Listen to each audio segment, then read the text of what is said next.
Welcome to the Business Vitality Podcast. My name is Catherine Cantey. I am the host and an executive coach. I work with teams, individuals, and leaders to help create measured leadership change. We do that using practical applications, and our clients are creating 100% measured results as seen by those around them. Not necessarily what I think or what they think, but what the other people are seeing. And they are being recognized for the hard work that they're doing. If you're interested in learning more about some of the work that we're doing, you can learn more at catherinecantey.com. I would love for you to subscribe to this show, to Business Vitality. This is my way to continue to pay it forward and share business best practices. Stay tuned and listen to the interview. Thanks for being here. I am Catherine Cantey. I am the founder and CEO of Cantey Advisors, found on the web at catherinecantey.com. Thank you so much for being here. Today, I'm switching it up. I thought it would be fun to be able to share experiences from my past. I've got 3 different experiences to share with you in regards to a topic that popped up yesterday when I was working with some folks. And it's also been a theme within some of my coaching engagements. And what I have found is there is no clear checklist to creating success. And so today I want to be able to share this live with you. I record these lives on Mondays at 1:30. And I wanted to be able to share this with you. 1:30 Eastern. You can find it on LinkedIn Live. You can find it on YouTube Live. And if you want to learn more about me or any of the work that I'm doing, you can find me at catherinecantey.com. And I look forward to sharing this with you. If you have any comments or suggestions, feel free to reach out to me. Thanks for being here. Not everybody knows exactly what they want. Not everybody has the answers to the questions that you're looking for. And I think we need to stop putting so much pressure on our managers and our folks that are maybe above us in leadership positions. Don't put the pressure on them to solve your problem. My name is Catherine Cantey. I'm an executive coach and a podcast host of Business Vitality. And this is something that kind of keeps resurfacing. It resurfaced again last night when I was speaking with a group of leaders around the globe. And they wanted to know how to navigate the path. And I had to tell them that the path isn't always there. And sometimes you have to create the path for yourself, for the business, for whatever it is you're going after. And I want to dig into that. I shared a couple of examples of the best stuff in my life that happened did not have a path. Somebody didn't say, here's the checklist of what you need to do. The best stuff that has happened in my career and in business is because I was curious and I explored options and I figured out, is this something that I want to keep exploring, or is this something I want to walk away from? Walking away from something is not a terrible thing. It's your time. You get to do whatever you want with it. If it's no longer a good fit, it's no longer bringing you energy, it's no longer, filling your cup. It's your life. You get to do whatever you want. And there's other options out there, and there's folks that are, dying to be able to work with you and be with you. So I wanted to take today and just share some examples of realizing that sometimes we have to create our own solutions for the opportunities that we're trying to create. Again, my name is Catherine Cantey. You can learn more about me at catherinecantey.com. I help individuals and teams actually create measurable change. We do that using practical applications. Because we use practical applications, we are able to accelerate and sustain results. And as a former banker, 20 plus years in banking, I like the fact that we can measure leadership change. We can measure change. Change is hard. Change is not for everyone. And what I've learned over the years working with people like Marshall Goldsmith is that we can actually measure behavior change as perceived by others around us. And I really liked his framework. I reached out to him, applied to work with him, and learned a lot. And as I learned, I said, gosh, I really like this. Maybe this is what's next after banking. And, he's refined this framework that's been around for 4 decades. So it's proven. I like the fact that it's practical applications because people don't have any more time in their day to add one more thing. So if we can tweak existing conversations and create some forced reflection in there, I think that's what a lot of us are missing is the reflection part. We can figure out how to create change within organizations, within communities, within whatever it may be. And if you're curious, you want to learn more about some of the work that I'm doing, you can reach out to me. You can schedule a complimentary call. There's a book a call link on my website, catherinecantey.com. But I love getting to work with leaders and their teams to create measured change within organizations. And we do that using practical applications. And I'm thrilled that 100% of my clients have been able to create measured success, and I love to be able to find ways to pay it forward. I do that with my podcast called Business Vitality. It's been out there for about 3 years now. I think we're heading into our 4th year.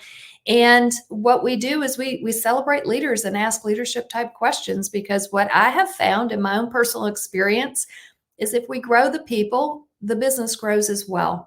And if we grow the business super fast, but we're not growing the people at a close pace right there at it, the people are gonna kind of fail. They're gonna flounder. They're not gonna survive because we're not growing them like we're growing the business. And a lot of times working with CEOs, the largest line item on their budget was always employee expense or employee investment, depending on how you wanted to look at that. When you look at salaries, you look at benefits, you look at what that line item is, it's significant. So what are you doing to keep that investment in tune? What are you doing to make sure that you've got the top of the top that are working? What are we doing to move the B players to A players? If we got C players in there, are we giving them a shot to turn into B players? And if a B player is the best they can do, that's great. We still need B players to be able to support our A leaders. And so what are we doing with that in a business sense line item? How are we investing in these folks? And what I have noticed is working with sponsors who are sponsoring this leadership development behavior within organizations, what I'm noticing is the folks that I'm coaching, they want some kind of clear path. They want a checklist. They want to know that, if I do A, B, and C on this checklist, I'm going to get a promotion. That has never worked for me in my life at all. And I don't know where the dissolution is coming from. And as I was speaking with some leaders last night, I realized the best stuff that happens is because I worked hard and I kept those around me looking really good. So when I make these people look good, they know who's surrounding them. They know who they want to call whenever the next opportunity comes. But not only that, I have to let them know that I'm curious and I want to consider taking on another opportunity. And there's, ways to be able to do that. And so I wanted to share kind of my experience over the past 20 plus years in corporate. And then as I transitioned out of corporate, some of the best stuff that happened. The best stuff that happened was not planned. It was, maybe just working hard and consistently showing up and a little bit of luck. And I'm extremely fortunate to get to have the relationships that I got to have. I got to travel. I got to see all these different clients. I got to relay conversations back and forth. And I remember the very first opportunity that was just a game changer for me. I was probably 24. And I was working in finance at the time, and I was looking for some way to grow. And I knew that there was going to be more. I was doing 200 and 300% of my sales goals, and I knew that I needed more. But I knew that this company was no longer a good fit for me. And so what I ended up doing was reaching out to my network and asking for help, which is step one. Asking for help, not in a negative, like pull people down, like I hate my job, this is horrible, but be uplifting, share successes, talk about how you want more, you want to serve more, you want to help more. And when we ask these questions, we begin to hear, well, so-and-so is looking for somebody who's upbeat and can get results. And they're looking for something, or they're looking for someone that can grow with them and grow with the business. And I remember that particular position. I was 24. I interviewed for 8 months. 8 months of interviews. It was excruciating. And I just remember, that the position wasn't open yet, or they had to vet the folks that were in-house. And it was just like this slow relationship building. They wanted to make sure they weren't hiring the wrong person, and that was totally fine. And so, we got all the way down to the end, and they made an offer, and I said, yeah, like, let's give it a shot. And what intrigued me about the position, I remember sitting there with this executive, and they said, it will never be the same thing twice any day. And it was never the same thing twice any day for 12 years. So it was a great opportunity. I knew nothing about the business. I went from repossessing cars to selling overnight repurchase agreements at this bank. And so that was a big transition to be able to speak one repo versus a different repo. I like these new repos, overnight investments. And I got to create solutions that were literally nobody. I started at ground zero with this, and they realized that they wanted to kind of start this program, cash management, up. And as they did that, I remember my hiring manager, totally, non-traditional, having to meet me in a McDonald's parking lot at 8 o'clock at night to sign HR paperwork. So I brought my husband around with me, and I was like, either this is going to be great or he's crazy. And so I signed the paperwork because we had to get HR paperwork out of the way, and then I was able to go ahead and start. And so we got it all done. And I go in there and start, and he introduces me to everybody. And then he says, I'm going to need a list of all the products and services and everything that we can do. I need it documented, and I need it so we can actually go out and sell. And by the way, I'm going to France for 3 weeks. If you can get it done while I'm gone, that's great. So this was a position that just kind of opened up. It wasn't something that was really defined. He would just give me projects over the time. And so I went out there and interviewed all the operational folks in this building, 150 people. Did not know the first thing about bank operations, but they were willing to take all my questions, and I scheduled time with each manager and listened to how the research worked, to how the statement rendering room worked, to how the check processing area worked, to just anything and everything you can think of, call centers, to verifying signatures on checks, to how do you reconcile somebody who writes 10,000 checks a day. And those folks I loved. They were incredibly patient. They were kind. Those relationships built over the years still exist today. And I loved every minute. It was learning, and it was not a checklist. He just said, I need you to go document it. I'll be back in 3 weeks. When he got back, I had a 3-ring binder of everything that we needed. It naturally progressed from sales forms into setup forms. I got to know these people very well. I said, how can I make my position easier for you guys? I'm going to go out and see customers. What do you need? What are the setup forms looking like? Why do these things look like they've been photocopied on these copiers 1,400 times and they're all crooked and they don't look good? And they said, yeah, we just haven't had time to fix it. I said, okay, well, do you need all this stuff? They're like, no, we only need like half of page 1, page 7, and 7 and beyond. Everything else we throw away. I'm like, all right, then why don't we streamline this process, redo these forms, and then we can reduce the paper and improve the customer experience. And by the way, can I not see how your computer screen's set up? And can I just start putting in the fields that mirror the way your system is so you don't have to flip page to page? And it was a win-win situation. And again, none of this stuff was just written down, but we were able to build relationships and be able to help each other along the way. And I loved every minute. If you're just listening, my name is Catherine Cantey. I'm an executive coach and a podcast host of Business Vitality. I help individuals and teams create measured leadership change. And we do that using practical applications. Because we use practical applications, we are able to accelerate the results. And 100% of my clients have been able to create measured success. Today, we're talking about, we got to stop asking other people around us what we've got to do to get the promotion. We've got to stop asking other people around us, how do I get to the next level? Because you're wearing these people out, y'all. Like, you are wearing them out. I'm hearing it on the coaching calls. You're wearing me out in regards to why can't I get a promotion? It's been 18 months. It just doesn't work that way all the time. And sometimes you got to pay it forward, and you got to make other people look really, really good for a little while before an opportunity comes up. And you also have to ask for it.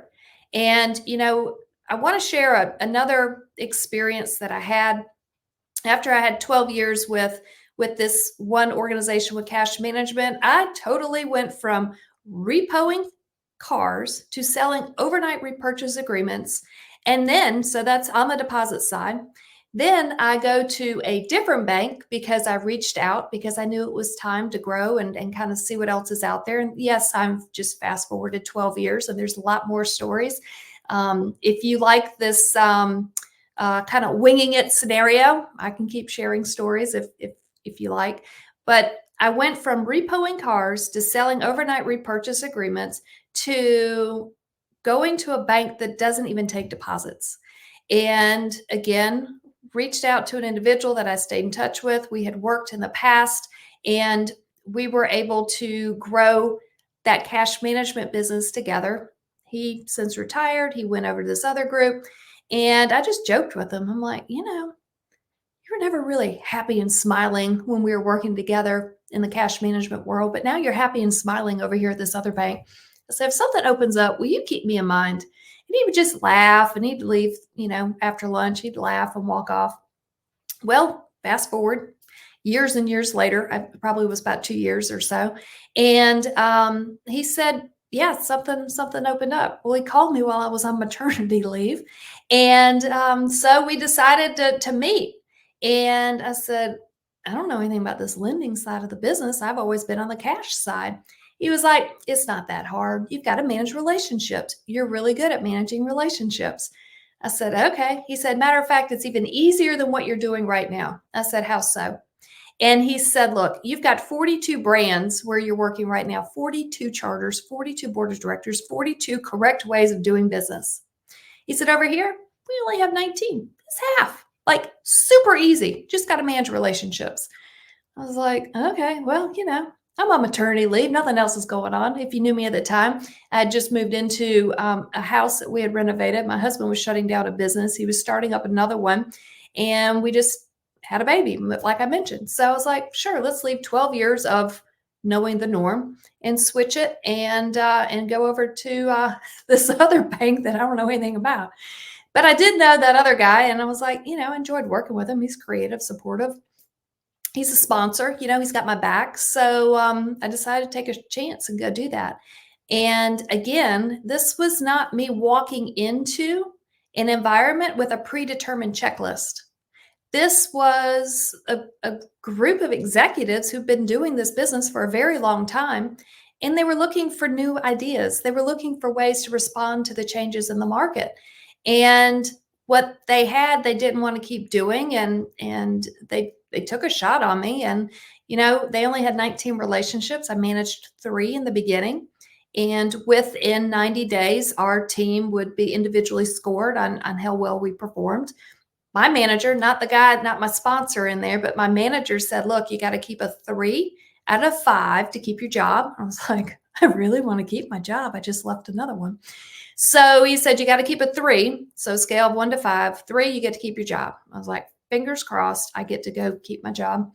And within 90 days, I remember he came in, he closed the door, the manager did. He started laughing, and I thought, oh, dear God, this is it. Like, it's over. And he laughed, and he sat down on the chair, and he was like, I don't know how you did it. It took me 10 years, but you managed to do it in 90 days. I was like, okay, this is great. What are we talking about? He said, all of your customers came back, all your CEOs came back and gave you a 5 out of 5 star rating for the relationships that you're building, for the communication that you're doing with them. He said, what are you doing? You don't know anything about their business, about the lending side. You don't know anything about this. How'd you do it? I said, well, there's not like a predetermined checklist of everything that we need to do to go build relationships. I didn't tell him that. But what I did know was I was listening to what the customers wanted, and some of them wanted a lot, like a lot, to the point where like I built out Excel spreadsheets of everything that they wanted because it was very overwhelming and I didn't know how we were going to manage this. And, they weren't big things. It wasn't anything earth shaking, but It was just important to the customer. And again, sometimes when they give us 4 and 5 and 6 different things, 20 or 30, 40 different things, we got to like show that we're listening, and we've got to write this stuff down. And even though, we may be in the coaching piece of business today with me, I still find value in writing stuff down.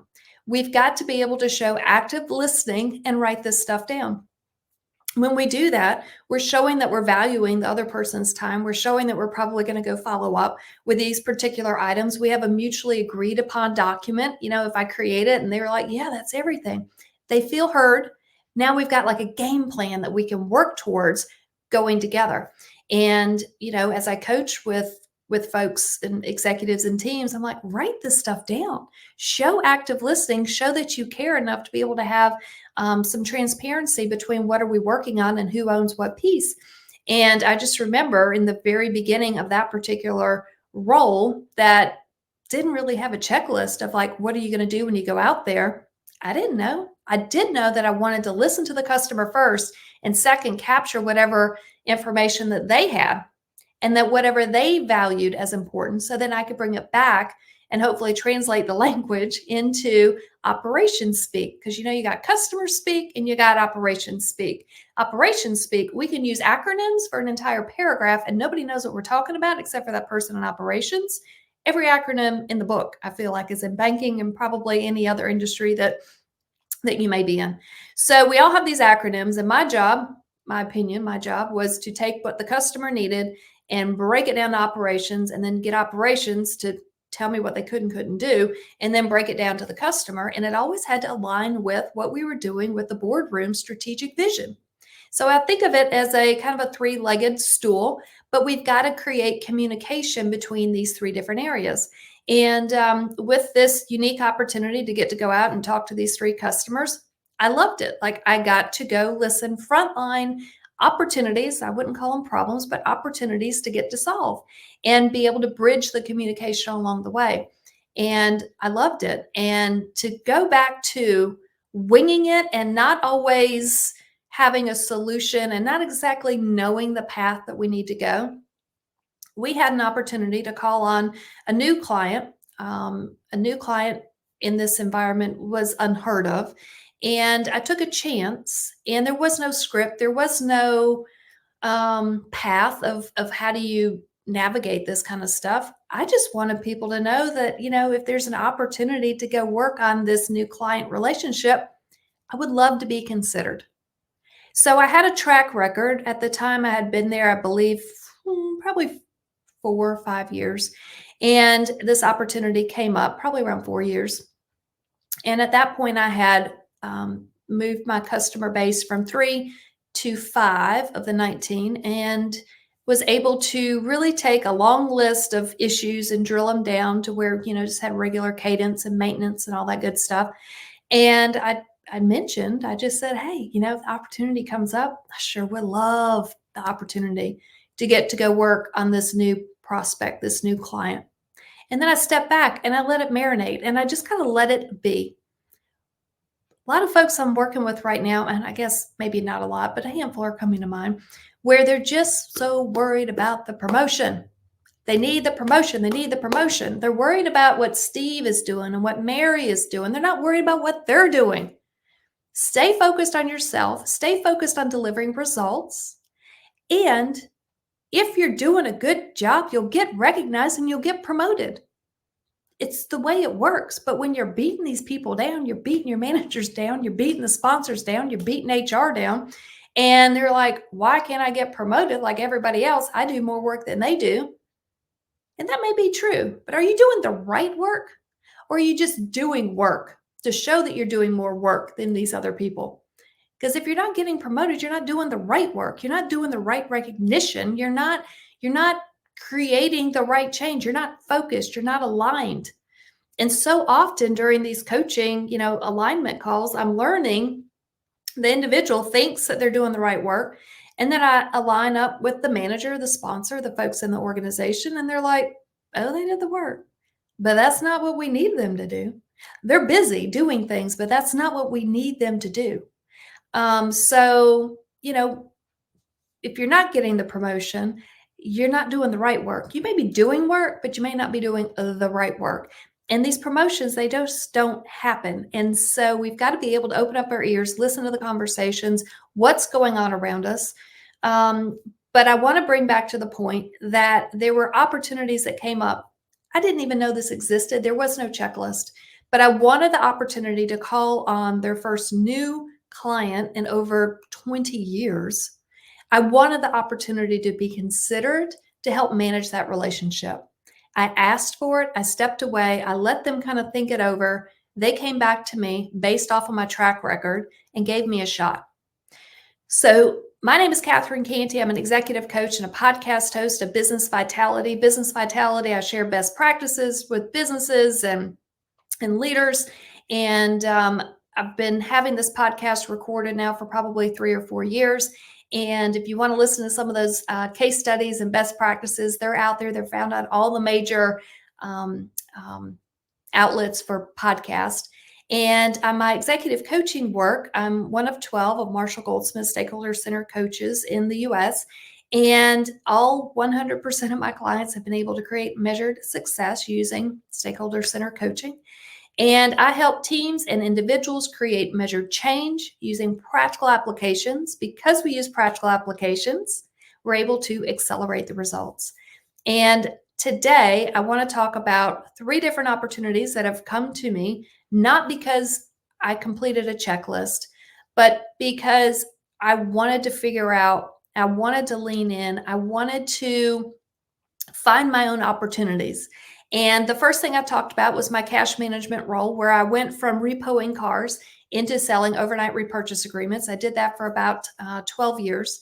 And it was a great learning experience. But what I learned from there was no checklist to getting promoted. And yeah, it was great to be promoted. It was great to have the bonuses and the incentive pay. But what I really loved was the additional opportunity to be at the table, the additional opportunity to be able to deliver results to the leaders that were around me. Because when I delivered results to them, it highlighted my work and they wanted to bring me in to be able to do more work to help grow the business. The second thing I talked about was an opportunity that I decided to try in the middle of a whole lot of other life stuff going on that I just shared. And went to go manage relationships, not on the deposit side, but on the lending side and the technology side. And, it was no deposits. It was all lending, all technology, all that operation stuff that happens. And I stuck my neck out and said, hey, you've got first new customer in 20 years. There's no checklist for this, by the way. But I asked, is there a chance for me to be considered to be able to manage that relationship? And so I kind of put my neck out there for it, but I was able to lean on my past 4 years experience of delivering results within the organization. So when I did ask very clearly, not a whole lot of words, if there's an opportunity, I would love to be considered. It is as simple as that. And if it's meant to be, it's meant to be. And if it's not, the world has plenty of opportunities out here for us. So share those 2 examples. The third one I want to share that is not a checklist is what I'm doing right now. There is no checklist to building a business. You can have some good fundamentals, but there's not, man, if I do 1, 2, and 3, I'll be an overnight success. Doesn't work that way. Same thing in business with your current position. You can be in this position and you can continue to, do the job description, but just because you do it doesn't mean that you're going to deliver the results. And in my previous example, just because you're busy doesn't mean you're busy doing the right stuff. So I want to be able to share that, I'm kind of winging it today, talking about 3 different experiences that have happened to me that happened because there was no script, there was no outline. I just had to figure it out. And just like today with this coaching business that I have, you can learn more about me at catherinecantey.com. But the coaching business is a result of my past experiences and being able to pay it forward and to be able to help others. And the folks that have hired me since I've been able to leave corporate are my existing CEOs that I worked with in the past. And so I was able to build relationships and deliver results with them. And now I want to continue to pay it forward and be able to support them and their teams and just slowly build successes. And it's going to be a different type of slow success building than when I was in corporate. So I had the immediate teams that were around me that were watching me every day. And today it's just going to be different. But I'm curious and I want to continue to lean into the curiosity. I want to take the overwhelming, the complicated, I want to break it down into small steps. I want to know what I can deliver. I want to just remain, one person called me very tenacious, is just that constant going at work every day and just showing up and seeing what we can do and what we can deliver and understanding the client needs. And a lot of the work that I do comes from those experiences that I had in corporate America. Understand what the client needs, understand what we can do kind of in that back room to be able to deliver to the client. And how does that strategically align? How does that keep moving us forward? And, all of this stuff is not something that's pre-described. So my deposit days were not pre-described. We had to figure this out. We had to wing it. Bringing in the first new customer in 20 years in this second scenario that I shared, there was no checklist. It had been 20 years. There's a lot of stuff that's moving around, stuff that's been covered up for 20 years that you got to find. And then this third example, starting a business 4 years ago, you got to wing it. You got to figure it out. You got to get your first step into the water. And then you got to figure out, do you want to take the second step? And you just have to keep leaning in and showing that curiosity. And, I wanted to kind of switch it up today. I like to switch it up and have different podcast guest interviews. I like to be able to kind of tell you what I'm seeing, working with clients. And today I just kind of wanted to wing it and share that there are examples that have happened in my life that were not predetermined checklist, that we just have to be curious, that we have to get other people around us to look really good so they remember to call us. So then we'll have the next opportunity. And I just wanted to be able to have this opportunity to be able to share with you. If you have questions or comments, reach out to me. My website is CatherineCantey.com. You can schedule a complimentary call. In that call, a lot of times people start out with, I don't know if you can help, but can you listen? That is every client call that I've ever been on. Don't know if you can help, but can you listen? And yes, I can listen. And I like to take the complicated and break it down into tangible steps that we can then go accomplish and create success. We can co-create success. And I look forward to hearing from you. If there is anything that I can do to support you in the meantime, please let me know. And one good thing to do right now would just be figure out how to pay it forward for somebody else. Somebody's going to help you today. How can you help somebody else? So we may not be able to help somebody the exact same way they helped us, but we can help somebody else in our way, in our skill set to be able to pay it forward. So figure out a way to pay it forward today and know that that goodness is coming back full circle for you. And I really appreciate you being here. If you want to learn more, my website's CatherineCantey.com. I look forward to hearing from you. Bye. Thanks for listening to the episode. If you like it, please subscribe, share this episode or this show with other people around you. The greatest form of a compliment is a referral. I really appreciate them. And if you think that you want to learn more about some of the work we're doing, I encourage you to reach out to CatherineCantey.com. You can schedule a call or just continue to read articles and information that we post out there. Thank you so much for being here.